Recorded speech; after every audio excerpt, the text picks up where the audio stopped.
हमारे जिन व्यूअर ने हमें ये स्टोरी शेयर करी है, वो ये कहते हैं कि उनके एक अंकल थे जो कि बहुत ही मशहूर लिखारी थे।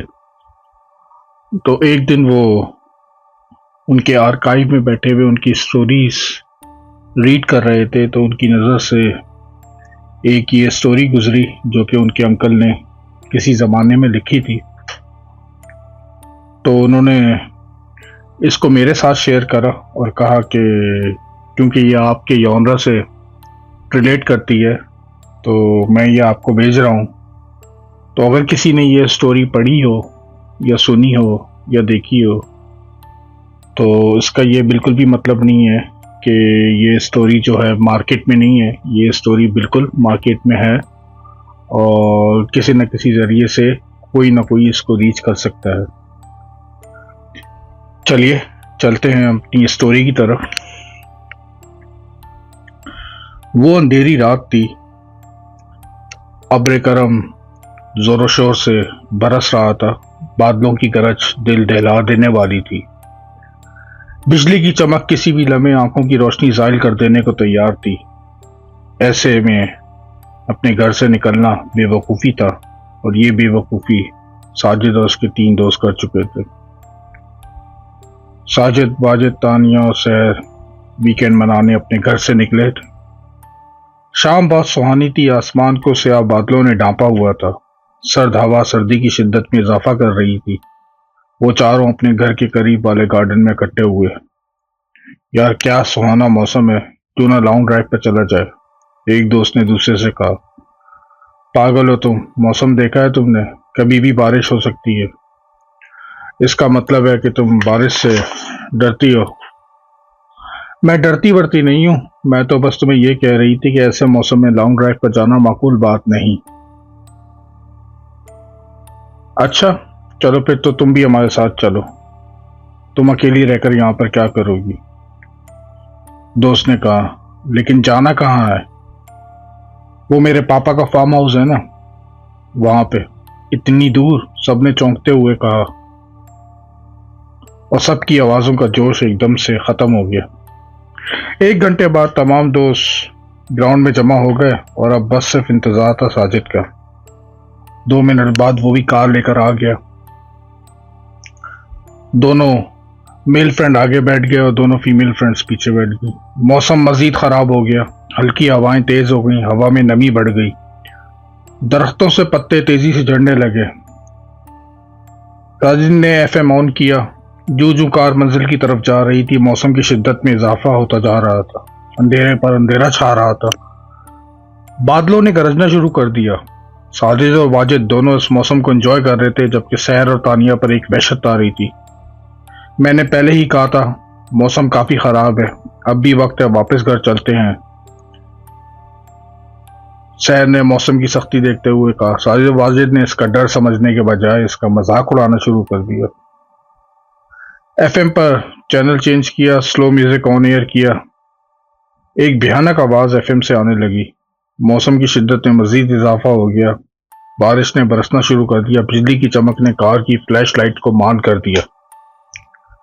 सुनसान बेयाबान जंगल से गुजरते हुए एक अलग सा एहसास आप पर तारी हो जाता है और ये एहसास उस वक्त वहशत बनकर आपको डसने लगता है जब दिल को दहला देने वाली आवाजें आपका पीछा करने लगें, आपका नाम पुकारें। आप इन आवाज़ों से बचने की हर मुमकिन कोशिश करें, मगर वो आवाज़ें हर गुजरते लम्हे के साथ आपके करीब से करीब तर आती जा रही हों और ये वहशत उस वक्त आपकी जान निकाल देती है जब एक हाथ आपके शाने को छुए। एफएम पर आरजे की पुरस्कार बातें तमाम दोस्तों को अपने शहर में ले चुकी थी। एकदम से एक दोस्त ने कहा, स्टॉप इट यार। अचानक एक झटके से साजिद ने कार की ब्रेक लगाई। क्या हुआ? दोस्तों ने पूछा। पता नहीं, गाड़ी खुद ब खुद रुक गई है। साजिद ने कार स्टार्ट करने की पूरी कोशिश की, मगर कार स्टार्ट होने का नाम ही नहीं ले रही। यार जल्दी करो। दोस्तों के चेहरों पर खौफ नुमाया होने लगा। किसी भी तरह सुनसान सड़क से ओझल होना चाहते थे सारे। बारिश की गिरती बूंदें, बिजली की चमक, बादलों की गर्ज तमाम लोगों को खौफ के अंधेरों में धकेल रही थी। सबके हाथों की कपकपाहट एक दूसरे को बता रही थी कि सबका क्या हाल है। अचानक से साजिद ने कार का दरवाज़ा खोला और बारिश में कदम रखा। वो इंजन की तरफ बढ़ा मगर उसे कुछ समझ नहीं आया। जानवरों की आवाज़ें मजीद वाज़ेह हो गईं। 30 सेकंड बाद वो वापस ड्राइविंग सीट पर आ बैठा। इसका वजूद भीग चुका था, इसके होंठ नीले हो गए थे। तूफानी बारिश बहुत ज़्यादा ख़तरनाक थी। दोस्तों ने पूछा, क्या हुआ? लगता है इंजन में पानी चले गया है। अब क्या सारी रात इसी जगह पर गुजारनी पड़ेगी? जब तक बारिश नहीं रुकती तब तक तो कुछ भी नहीं किया जा सकता है। अचानक बारिश में अगर आपकी कार बेअबान जंगल में ख़राब हो जाए और अचानक एक साया आपको विंडो से नजर आए। आरजे की बातें जारी थी कि अचानक कोई बाहर से विंडो को टटाने लगा। मौसलाधार बारिश की वजह से बाहर कुछ नजर नहीं आ रहा था। वाजिद की आवाज में भी कपवाहट आ गई, यार दरवाजा मत खोलना। दोस्त ने समझाया मगर साजिद ना माना। उसने दरवाजा खोला मगर वहां कोई नहीं था। एक बार फिर विंडो पर दस्तक हुई मगर इस बार एक साया भी नमूदार हुआ। साजिद ने गुस्से में दरवाजा खोला, क्या है बे, क्यों बार बार तंग कर रहे?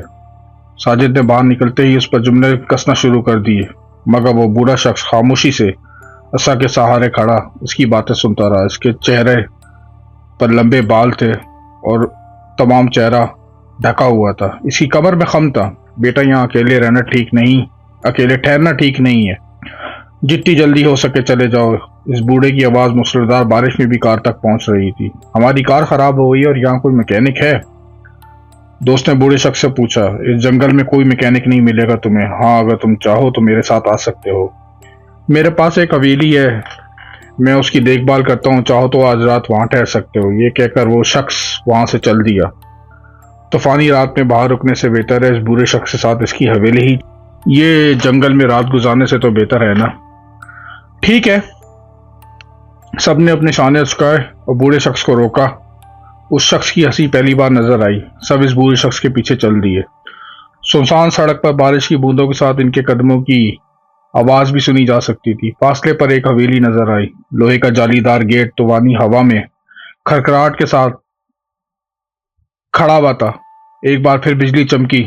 सबने पहली बार इस हवेली की हौलनाकी को देखा। पूरी हवेली पर स्याही छाई हुई थी। एक अजीब सी आहट इस हवेली के बाहर से ही सुनी जा सकती थी। बूढ़े शख्स ने आगे बढ़कर मेन दरवाजा खोला। 10 फीट लंबा और 5 फीट चौड़ा दरवाजा जाज़िब नजर तो ना था मगर एक वहशत जरूर रखता था। सब अंदर चले गए। सब दोस्त बारिश में मुकम्मल तौर पर भीग चुके थे। सबके जिस्म पर कपीट आ रही थी। हवेली में अंधेरा था। बिजली की चमक ने हर चीज को रोशन किया। सामने एक सोफा था जिसे फटे पुराने कपड़े से ढका हुआ था। दाएं तरफ 60 की दिहाई का डाइनिंग टेबल जिसने मिट्टी का लिबादा ओढ़ा हुआ था। बाएं तरफ एक कमरा था जिसको देखकर किचन का गुमान हो रहा था। एक आहट वहां से मुसलसल आ रही थी। गरज की आवाज ने इस आहट को मदम कर दिया। कितनी सुनसान है ये हवेली। आगे बढ़ते हुए इनमें से किसी एक ने कहा। अचानक दरवाजा बंद होने की पीछे से आवाज आई। सबने मुड़कर देखा, वहां कोई नहीं था। ये हवेली 100 साल पुरानी है। सब दरवाजे जाम हो चुके हैं, कब खुलते हैं कब बंद होते हैं पता ही नहीं चलता। खैर तुम ऊपर चले जाओ, आराम करो। बूढ़ा शख्स ये कहकर किचन में चले गया और फिर 4 कैंडल्स हाथ में लिए वापस आया।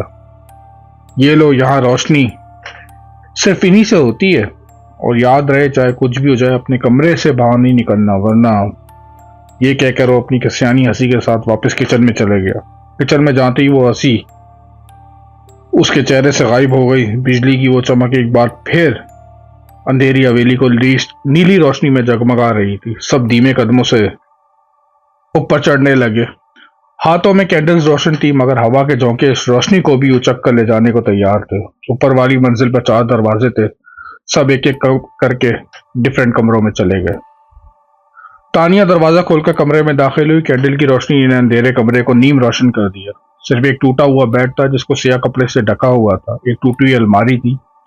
दीवारों पर जानवरों के खाके बने हुए थे। बिजली की चमक इन खाकों में जैसे जान डाल देती थी। वो सहमी हुई बेड पर जा बैठी। उसका जिस्म भीगा हुआ था। उसकी नजर अलमारी पर थी। उसने कैंडल को बेड पर रखा और अलमारी की तरफ बढ़ी। बरसात ने इस अलमारी को जैम कर दिया था। वो उसे खोलने की कोशिश कर रही थी। एक जोरदार झटके से दरवाजा खुला। अलमारी खोलते ही उस पर एक मखौटा गिरा। उसको देखते ही उसकी चीख निकल आई। इसका सांस फूल गया। अलमारी में जाले ऐसे बने हुए थे जैसे सालों से इसको ना खोला गया हो। एक चादर अलमारी में थी। इसने इसको उठाया और ओढ़कर बेड पर जा लेटी। कपकपी इसके जिस्म पर तारी थी। बिजली की चमक और तेज हवाओं की आवाजें नहायत भयानक लग रही थी। खटखट की आवाजें इसकी नींद को चक ले गईं। एक चीख की आवाज आई, वो डर गई, उठ बैठी। कदमों की आहट उसे सुनाई देने लगी। वो डरते हुए दरवाजे के करीब गई। कौन है? मगर कोई जवाब नहीं आया। उसने दरवाजा खोला मगर वहां कोई नहीं था। लंबे सांस लेते हुए वो आगे बढ़ी मगर अंधेरे के सिवा कुछ नजर न आया। बिजली चमकी तो उसकी आंखें खुली की खुली रह गईं। वहां कोई दरवाजा ना था। वो दरवाजे जिनके जरिए उसके दोस्त अपने अपने कमरों में दाखिल हुए थे वो सब गायब थे। वो अपने दोस्तों को आवाजें देने लगी, चिल्लाने लगी। गरज चमक में इजाफा हो गया। वो वापस मुड़ी तो एक और झटका लगा। उसके कमरे का भी दरवाजा वहां पे नहीं था, वहां सिर्फ दीवार थी। वो घबरा गई। एक साया नमूदार हुआ पास ही, मगर फिर आंखों से ओझल हो गया। हर तरफ अंधेरा छा गया। वो चिल्लाने लगी मगर वहां कोई ना आया। दूसरी तरफ करवटें बदल बदल कर साजिद का जिस्म हलकान हो गया। वो नई जगह पर और गीले कपड़ों में सो नहीं पा रहा था। उसने दीवार की तरफ करवट ली और ऐसा महसूस हुआ कोई इसके साथ लेटा है। उसने कनखियों से पीछे देखने की कोशिश की मगर अंधेरे में कुछ नजर न आया।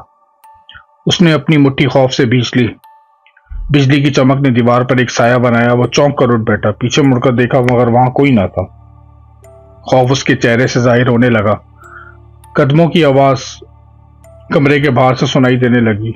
उसने हाथ में कैंडल ली और नंगे पांव दरवाजा खोला मगर कोई ना था, सिर्फ अंधेरा और वहशत थी। वो आगे बढ़ा, वाजिद के कमरे का दरवाजा खटखटाया मगर उसने दरवाजा ना खोला। अचानक शहर के कमरे से एक चीख की आवाज आई। वो उसके कमरे की तरफ बढ़ा। शहर, तुम ठीक तो हो? दरवाजा खोलो। वो दरवाजा खटखटाने लगा मगर कोई जवाब ना आया। चीख भी गायब हो गई। पुरस्कार खामोशी ने हर तरफ माहौल को आघेरा था। ऐसा महसूस हुआ कोई इसके पीछे। उसने मुड़कर देखा मगर वहां कोई ना था। हाथ में मौजूद कैंडल हवा के झोंकों से बुझने को बिल्कुल तैयार थी। सानिया का दरवाजा खुला था। वो आगे बढ़ा, कमरे में दाखिल हुआ मगर वहां तानिया मौजूद ना थी। तानिया, उसने पुकारा मगर कोई जवाब ना आया। वो चलते चलते सीढ़ियों की तरफ बढ़ने लगा। किचन से आहट सुनाई दी। उसने आवाज लगाई, तानिया क्या ये तुम हो? उसने नीचे झांकते हुए पूछा मगर कोई जवाब ना आया। आहट मजीद वाज़ेह हो गई। वो लर्जीदा कदमों से चढ़ता हुआ सीढ़ियां उतरने लगा। वो नंगे पांव था मगर जब वो निचले स्टेप पर कदम रखता एक आहट सुनाई देती। ऐसा मालूम हो रहा था जैसे कोई इसके साथ नीचे उतर रहा हो। वो कदमों की आवाज थी। उसने अपने आगे पीछे देखा मगर कोई नजर ना आया। एक हवा का झोंका आया और कैंडल बुझ गई। अंधेरे ने आ घेरा। हवेली के मेन दरवाजे पर दस्तक होने लगी मगर वो उसके पास गया तो दस्तक की आवाज गुल हो गई। वो किचन के दरवाजे करीब था। इससे पहले कि वो आगे बढ़ता उसके शानों पर किसी ने हाथ रखा। एक चीख की आवाज आई और उसका सांस फूल गया। वो आहिस्ता से पलटा। वहां तानिया थी जो खुद भी खौफ के पसीने में डूबी हुई थी। उसने अपने सांस को बहाल करके पूछा, तुम क्या कर रही हो? तुम अपने कमरे में क्यों नहीं थी? तानिया ने कहा, साजिद, इस हवेली में कुछ ना कुछ गड़बड़ है। हमें यहाँ से चले जाना चाहिए। तुम ठीक कह रही हो, हमें बाकी दोनों को भी आगाह कर देना चाहिए। तेज कदमों के साथ वो वापस ऊपर गए। तीसरी तरफ, उफ कितनी गर्मी है। वाजिद ने अपनी शर्ट उतारकर जमीन पर फेंक दी और दोबारा बेड पर लेट गया। चंद सेकंड बाद ही वो शर्ट किसी ने जमीन से इसके मुंह पर उछाल दी। वो चौंक गया, इधर उधर देखा। खिड़की खुली थी। लगता है हवा है, कुछ ज्यादा ही तेज चल रही है। वो उठा और खिड़की को बंद करने लगा मगर हवाएं मुजाहिमत कर रही थी। उसने अपना हाथ बाहर की तरफ खिड़की को बंद करने की गर्ज से बढ़ाया तो एक सुर्ख रंग की बूंद उसके दूधिया बाजू पर नमूदार हुई। उसने बगौर देखा, वो खून की बूंद थी। उसने बाहर झांका मगर वहां कुछ ना था। दोबारा अपने बाजू की तरफ नगाह दौड़ाई तो वो खून अब गायब हो चुका था। यार, लगता है शहर का असर मुझ पर होने लगा है। उसने अपने आप से कहा। चेहरे पर मुस्कुराहट थी मगर यह मुस्कुराहट उस वक्त गायब हो गई जब उसने अपने जिस्म पे ज़ेबे तन बनियान पर खून के चींटे देखे। उसने उन्हें भी मामूली जाना और खिड़की बंद करने लगा और फिर वापस जाकर लेट गया। जैसे ही वो लेटा, एक तेजदार खंजर का साया उसको दीवार पर नजर आया। वो उठ के फौरन कमरे से बाहर आया तो उसको अपनी चौथी दोस्त मिली जो कि बाहर राहदारी में थी। उसने कहा, अब बस यहाँ पर मजीद रुकना खतरे से खाली नहीं। जल्दी से दोस्तों को अपने साथ लेते हैं और निकलते हैं। दोनों ने इस्बात में सर हिलाया। बिजली की चमक में इजाफा होता जा रहा था। गरज की आवाज ऐसी सुनाई दे रही थी जैसे बादल इनके सर पर हों। वो चल रहे थे कि अचानक साजिद को अपने पांव गीले महसूस हुए। हर तरफ अंधेरा था। कैंडल भी बार बार बुझ रही थी। वाज़े तौर पर कुछ भी दिखाई नहीं दे रहा था। यहाँ कुछ है। मेरे पाँव गीले हो रहे हैं। सबकी नजर जमीन पर थी। बिजली दोबारा चमकी। सबके रोंगटे खड़े हो गए। साजिद के पांव खून में सुर्ख हो चुके थे। खौफ की सबब इसके हाथ से कैंडल नीचे गिर गई। तानिया और सैन ने एक दूसरे को दबोच लिया। इन दोनों की सिसकियां हवेली में गूंजने लगीं। आंखें खुली खुली रह गईं जब उनकी नजर वाजिद की लाश की तरफ पड़ी। उसका सर कटा हुआ था और आंखें खुली हुई थी। चलो यहां से। वो भागते हुए नीचे आया मगर एक आहट इनका पीछा कर रही थी। मेन दरवाजे की तरफ बढ़े तो एक आवाज ने सबको पीछे मुड़कर देखने में मजबूर कर दिया। कहाँ जा रहे हो तुम सब? ये उनके दोस्त वाजिद की आवाज थी। तीनों उसे वहां देखकर डर गए। वो बनियान और पैंट पहने हुए था और उसकी बनियान पर वही खून था। तुम लोग, तमाम लोग हकलाते हुए बोले कि तुम यहाँ पे कैसे? मैं क्या? वो उनकी तरफ बढ़ने लगा। तमाम लोग चीखे, दूर हटो, हमारे करीब मत आना, हम अच्छी तरह जानते हैं कि तुम वाजिद नहीं हो। मगर वो मुसलसल करीब आ रहा था। यार ये तुम कैसी बातें कर रहे हो? मैं वाजिद ही हूँ। वो उनकी बातों पर हैरान था और उनकी तरफ कदम बढ़ा रहा था। इन सब ने कहा रुक जाओ और फिर दीवार पर पड़े एक गुलदान को उस पर फेंका, जिस पर वाजिद को बड़ी जोर से चोट आई और उसके बाजू से खून बहने लगा। तुम लोग पागल हो गए हो क्या? जब इतनी जोर से मारोगे तो खून तो बहेगा और उसके बाद तकलीफ भी होगी। तुम लोगों को क्या हो गया? अगर तुम जिंदा हो वाजिद तो फिर वो लाश किसकी है? तानिया ने घबराते हुए कहा। कौन सी लाश? कैसी लाश? एकदम से साजिद ने कहा, यार हमें जितना जल्द हो सके इस हवेली से निकल जाना चाहिए। इस हवेली में जरूर कुछ ना कुछ है। हमें यहाँ नहीं रहना चाहिए। मगर इस बारिश में हम कहाँ जाएंगे? कहीं भी, मगर इस हवेली में अब नहीं रुक सकते। शहर दरवाजा खोलने के लिए आगे बढ़ी मगर दरवाजा खुलने का नाम ही नहीं ले रहा था। या दरवाजा नहीं खुल रहा। तमाम दोस्तों ने मिलकर भी जोर लगाया मगर नहीं खुला। इस हवेली से निकलना इतना आसान नहीं है।